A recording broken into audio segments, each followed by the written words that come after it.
Let me ask you something. Do you really think this is worth $300 billion?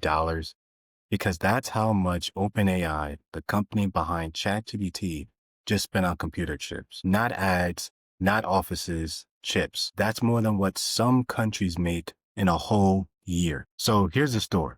OpenAI just made a massive deal with a company called AMD, short for Advanced Micro Devices. Now, if you don't know the name, that's okay.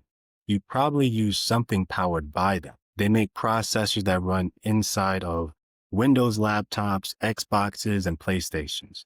Basically, the hidden muscle inside of a ton of everyday tech. Now, their main competition, that's Nvidia, the company with the green sticker you see on gaming laptops. They've been dominating the chip space, especially when it comes to AI. Almost every big AI model, including ChatGPT itself, runs on Nvidia chips right now. So OpenAI is like, we need more power and we don't want to rely on just one company. So they're buying a ton of AMD chips and even talking about taking 10% of the stake in the company. And people are saying that deal could be worth around $300 billion. And it instantly gave AMD a boost in the stock and visibility.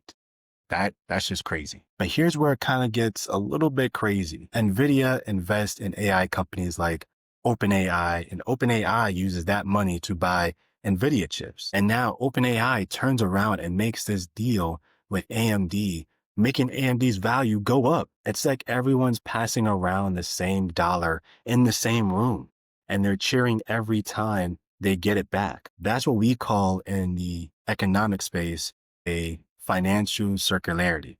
And it sounds cool at first, but it's a little bit risky, especially if somebody breaks the chain. Even Sam Altman, the CEO of OpenAI, aka ChatGPT, said it's getting harder and harder to find enough computing power to keep up. He believes everyone from the chip makers, data centers, AI companies, we all have to work together or the system starts to strain or fall apart. But some people like Jeff Bezos and the CEO of Goldman Sachs are warning that this could be a turning point into a AI bubble. Too much money, too fast, chasing results that might fleet away soon. But I want to let everybody know that AI isn't something totally new that just came out the past 5 years. So here are some places where you probably didn't recognize it at. When you use the weather app, it tells you when it's going to rain. That's AI. When your phone uses autocorrect, when you text, that's AI. When you're booking flights and you find the cheapest ticket, that's AI too. ChatGPT is just making it obvious of what AI actually is.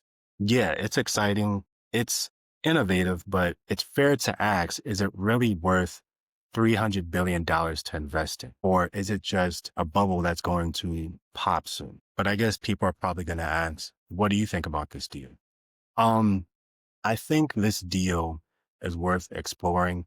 We definitely have to diversify the type of people that's involved. It can't just be AMD, NVIDIA. Venture out to other companies as well too, because the more we have different perspectives and different mindsets, it makes it easier to regulate and create improvement.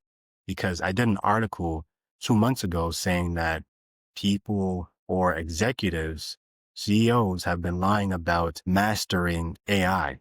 And it's kind of crazy because we're the ones giving them the money to create AI, but they're faking their knowledge of it.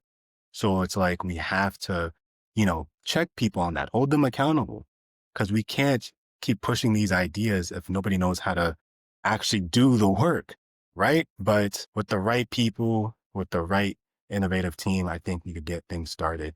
And hey, even reach out to other countries, not just the US itself. I mean, I know we're at the AI races with other countries, but this isn't the time to selective.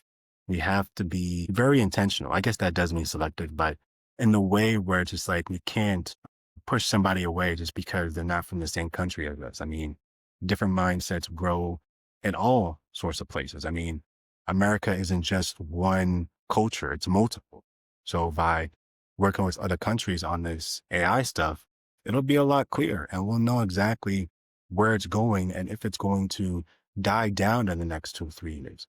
But I think this goes to show that if you understand the market and you really learn about what people need in life, you always know what's coming up.